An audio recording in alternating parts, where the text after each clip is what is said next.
గీత ఏదో చెప్తాం అనుకుంటున్నావు గీత?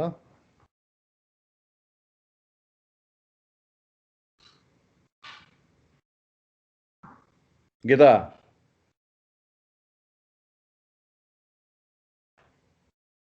Okay. Not connected to Baba. In the end, you must start it. Just 1 second. Maya, I'm giving a talk. Yeah, thank you.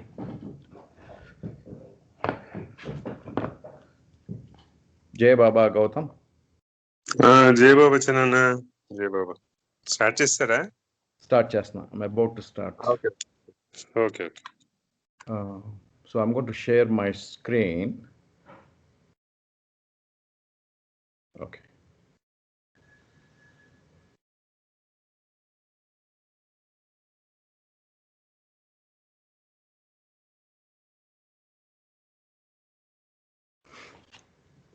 So today, I'm going to be talking about the removal of sanskaras.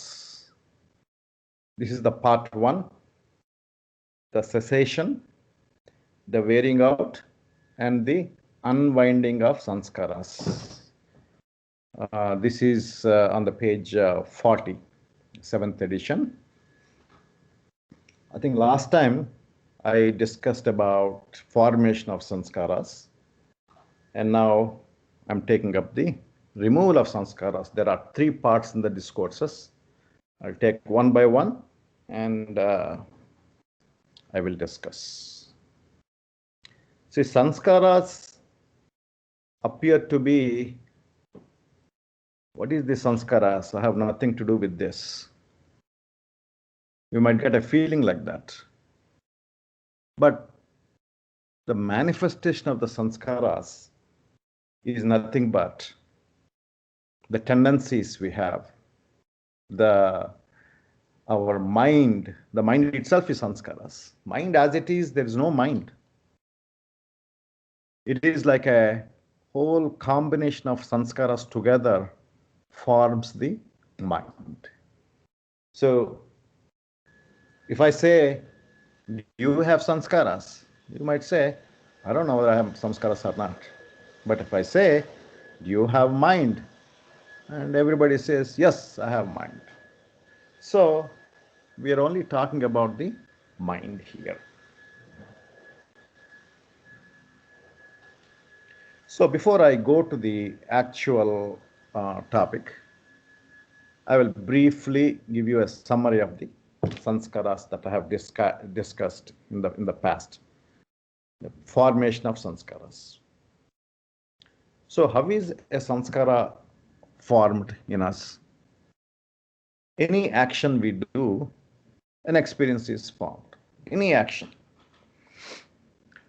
Eyelid motion, listening to somebody. If you put something in your mouth, you taste it. You touch a coffee glass and you feel for it.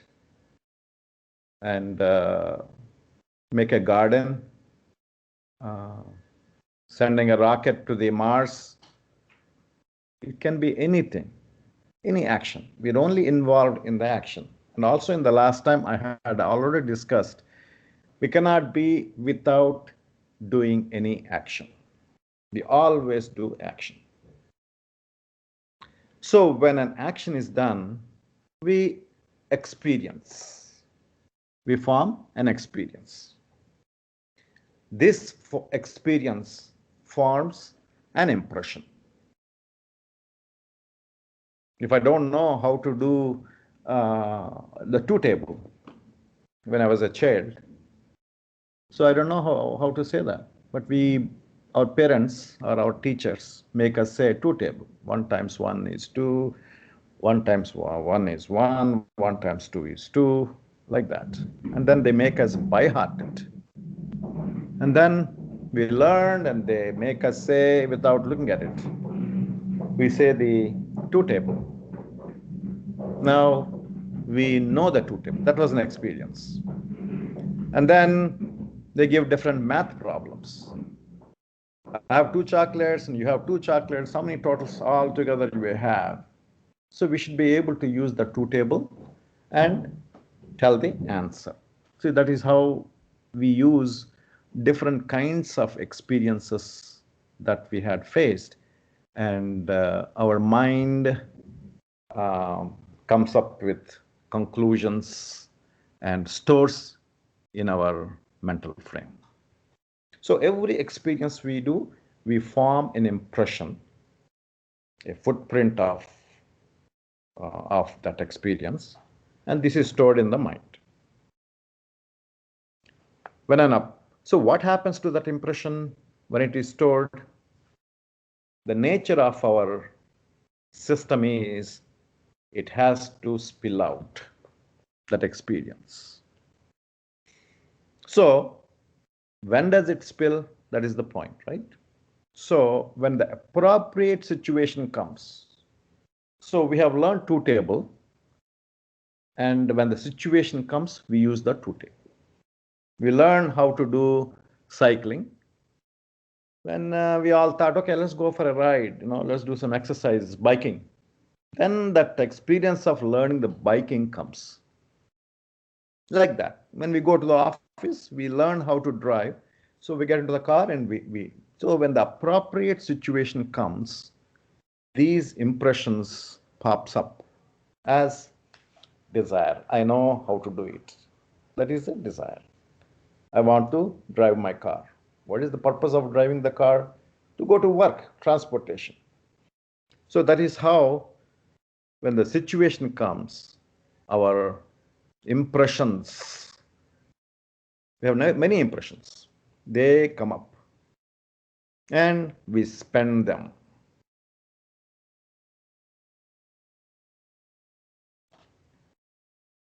So if I ask you, who are we? Without hesitation, anybody say, I am this body and I am the mind. My name is so-and-so. My name is Ravi.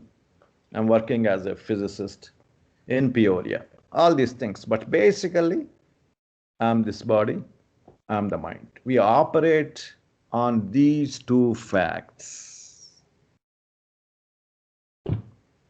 Just think about it. How am I operating? Mainly these two facts. So as long as we are of this understanding, coming back to sanskaras, we spend and create sanskaras. So how do we do that? Our body exists because sanskaras. We have that is impressions, and we go on spending the impressions and collecting the impressions. For that, a medium is needed. And we have a body. And through body, it's a vehicle. We use this vehicle. Whatever the mind, in the mind, the sanskaras are there. When they come up, we spend them. They come up as desires. So physical body is necessary to spend these sanskaras. When the sanskara is formed, to start with, in the beginning of the beginning, it could not stay there. So it became a necessity for that system, for the consciousness. Oh, I need to spend this. I cannot be just keep the sanskara, who am I, and live forever. I need to spend this. So it looked for a body. So a body was created. With the physical body and with an intention that I am doing, we spend the stored impressions. Whatever the impressions we have, we spend them. At the same time, we also create new sanskaras. We generate newer ones. Why are we generating new ones? Because I is involved. I consciousness is involved. And how many types of sanskaras are there? There are two types of sanskaras: natural and non-natural. just to touch briefly, we will see what is a natural sanskara and what is a non-natural sanskara. So how are natural sanskaras are formed? So during the evolution period from stone to the animal stage, natural sanskaras are created. Remember I was telling, who am I was the first sanskara that was created in the God's consciousness. And once it was created, it needed a body to spend that sanskaras. So it created a body, very, very, very subtle body, which we are not concerned about. It's too theoretical for us. Let's not go in there. And the body, it tried to span, but the body is not sufficient enough for the purpose. So it go on spending the body, experiencing the sanskara, and it thinks, I am the gas, I am the gas. That's what it was thinking. Or, I am the stone, I am the stone. It was not getting the answer for the original question, who am I? But what happens over the time, there is a time aspect involved in this. It gets multiplied, this questioning gets multiplied, it gets more experience, and what happens? Okay, let me go to a different stone level. Let's say I'm experiencing as a black stone or a sand in the seashore, one sand piece, and goes on experiencing as a sand. Over the time, what happens? Oh, I'm not getting what I want. Let me change it. So the sanskaras get changed. While it is being a sandstone, it has been collecting sanskara, but it's very, very, very so low level. It automatically doesn't have any options. It doesn't move. It just stays wherever it is, and it collects sanskaras. So over time, what happens? The soul gives up that stone body and takes up a bigger one, just like a black stone. And as a black stone, it goes on experiencing, I am the black stone, I am the black stone. Black stones are created as God forms in temple. It also created as uh, grinding machines and walking paths, all these things. And that's how they collect sanskaras. And they go on changing, just like the principle I said. And it goes on become diamonds, goes into the jewelry in women's, and they stay for some time, some hundreds of years. Time doesn't make sense because we are comparing with our time. So they stay in that form for thousands of years. And then they change. And slowly they change into animation, that is vegetation. And from vegetation, insects to vegetation to insects to fish to birds to animals to human beings. So during the evolution period from stone to animal stage, natural sanskaras are formed. We see some of us, we have dogs, they behave, they play with us, and their behavior, they collect sanskaras. They only create sanskaras. They don't have an option. They cannot use their intellect or mind to take any options. So they go on collecting. But their consciousness is not fully developed. Okay? So what are the sanskaras if we group them? What type of sanskaras do these animals and all collect? Right? So they feel hungry and thirsty. And they eat, and we give them food, food or water. Naturally also, they eat, they hunt for, whatever, based on the capacity of the animal. They sleep. And they are very, very careful about their security because other animals try to eat one kind of animal or there are prey for them. So they kind of look for security. They are very careful. And they are into procreation. That's how the bodies change. These are the 4 fundamental groups that we can allocate. What are the categories of natures they have? How are non-natural sanskaras are formed? So as a human, our actions are based on the natural sanskaras. In this process, we create natural sanskaras. I think I messed up something here.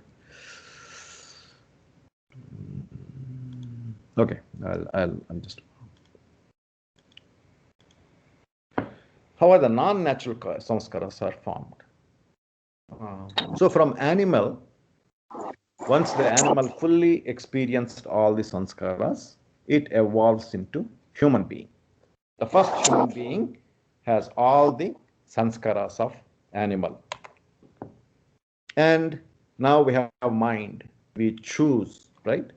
I want pizza for today, or I want rice and dal for tomorrow, something like this. We have a choice. We think we have a lot of choices. Using these choices, we create non-natural sanskaras. But basically, when the human being is, the body is achieved, initially, whatever the 4 categories or sanskaras that animals operate on, that is how we also operate. We need shelter for security. We have a security system in our house. We are hungry. We are thirsty. We don't stop at drinking water and eating basic food. We want different kinds of food at different days. For lunch different, for breakfast different, something like that. During the evolution, what is progressing? So evolution is there. So I told just now, one time it was stone, then it was vegetation, this tree, and then this fish, that fish, and then that bird, this bird, and then finally that animal and this animal, finally chimpanzee. What is progressing in all this time? Soul is progressing, right? Actually, it is the consciousness that is progressing. What is consciousness? We have the consciousness. We are conscious. Conscious can also be used to be aware of what is my state now. I am giving a talk. I am in Peoria. You are wherever you are listening.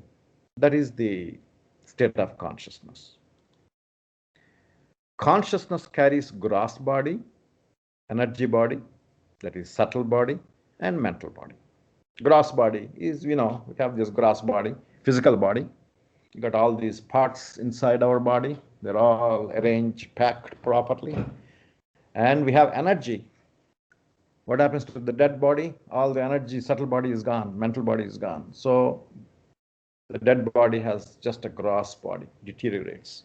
Because of this energy body, we move, we act, we exercise, we do all sorts of things. We are alive because of the energy bodies. And we have mind. We know that we have mind. So, having said all this background, now I will come to the removal of sanskaras, part 1, the cessation, wearing out, and the unwinding of sanskaras. Removal of sanskaras. So what is happening during the evolution? This is what I was thinking. I should have put this earlier. Consciousness is growing with different forms. Consciousness is like a baby during the gaseous state. Let's say we think we are in a kindergarten, right? We're learning something. It is like that. But as the years progress, we also go to different classes. We learn different things. And finally, let's say we have done masters or begin to medical school and become a doctor. Then your consciousness reaches almost full at the animal form. So you're in the final year of school, house residency you're doing, house regency you're doing. Once you're done, you come and start working. Consciousness is complete. Growing of the consciousness is complete when the human form is reached. There's no more development. There's no more growth for consciousness after reaching the human level. Even though the consciousness is complete, it will not realize its original real state. Let me read this here. This consciousness, even though it is complete, after going through different evolutionary forms, it is complete. But once it reaches the human form, it will not realize its original real state. Do you know why? Anybody can answer? Anybody knows the answer? Why we are not realizing the God state after reaching the human form? Answer is, why is it not able to attain God realization? Because it is shrouded by the natural sanskaras. By the time we reach the human form, all these sanskaras that we have accumulated in the natural process of evolution, they're all stacked up together. A bank of big bags and bags of sanskaras, that's what we are. So, the consciousness is stuck with the sanskaras. It is like a wall. Sanskaras act like a big wall, stopping us from realizing who we really are. Hence, it cannot get the God realization. So, sanskaras are the problem here. But consciousness has to develop, and we need sanskaras to develop. Mind comes in the way to realize our real self. I told you, what is mind? Mind is nothing but bunch of sanskaras together. That is the mind. We all have mind, same mind. We all have same mind, but different kinds of experiences.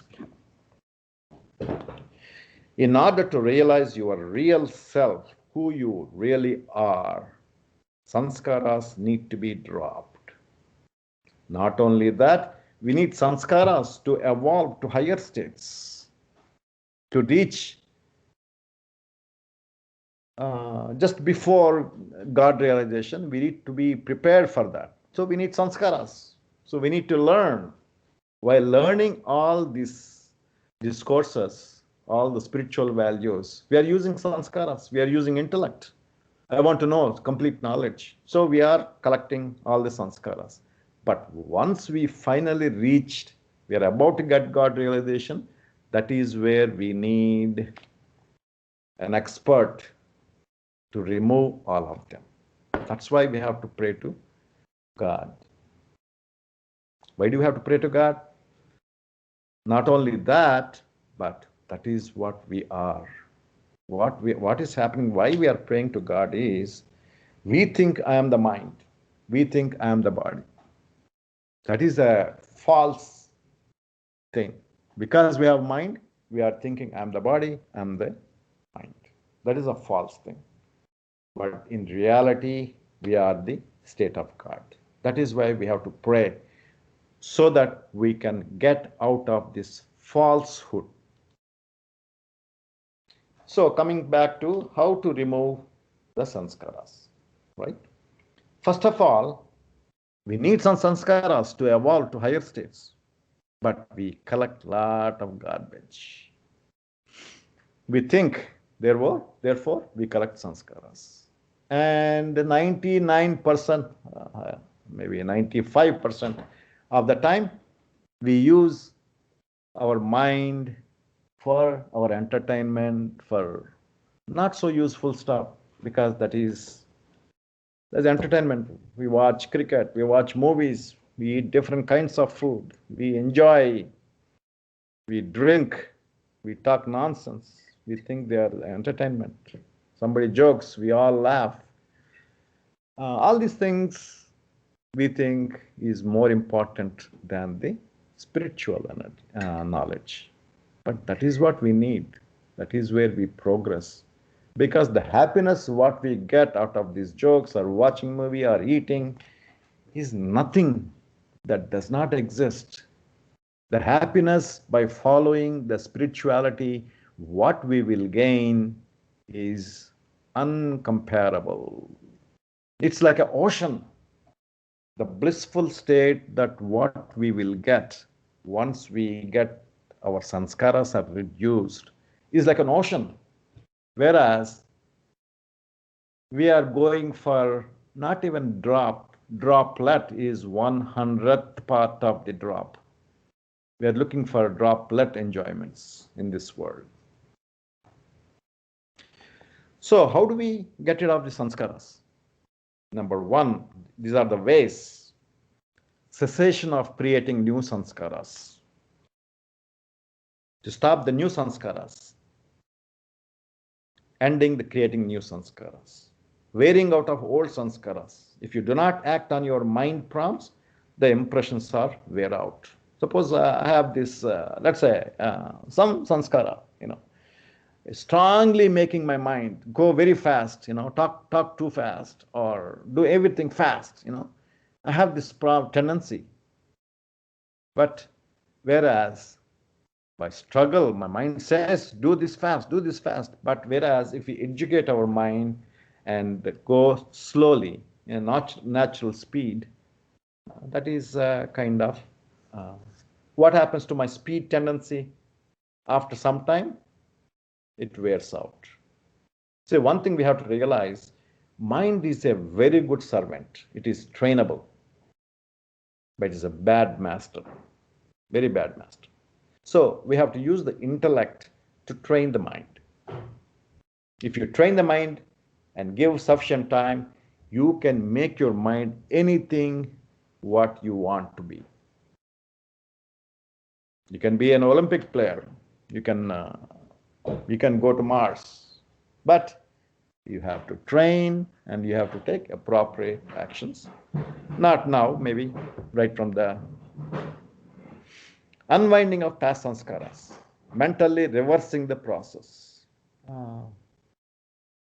We can do opposite actions. Whatever we think in Bhagavad Gita, there is a sloka that says, whenever you feel like doing something, Krishna said, don't do it. Whenever you don't feel like doing something, do it. That's what he said. That is nothing but reversing the process. The dispersion and exhaustion of some samskaras, sublimating and diverting into other channels. What example can I give? I will talk about this later. I'm not getting any examples right now, but the wiping out of samskaras. All samskaras can be wiped out. Who has that ability? Perfect masters have that ability. But they do it only when they like you. When do they like you? When you are in their vicinity. How to do that? If you love somebody. Forget about perfect masters. Even our own, when you go to school, if you're careless, if you don't do anything what master says, he doesn't care. Whereas if you study, if you show some enthusiasm to learn, then the teachers have some fascination for you. They try to help you. Similar thing, same thing. If you love perfect masters, they have that power to get rid of your sanskaras. One other thing is renunciation. Fresh creation of these sanskaras can be stopped by adopting the method of renunciation. Let me stop the recording here and start again.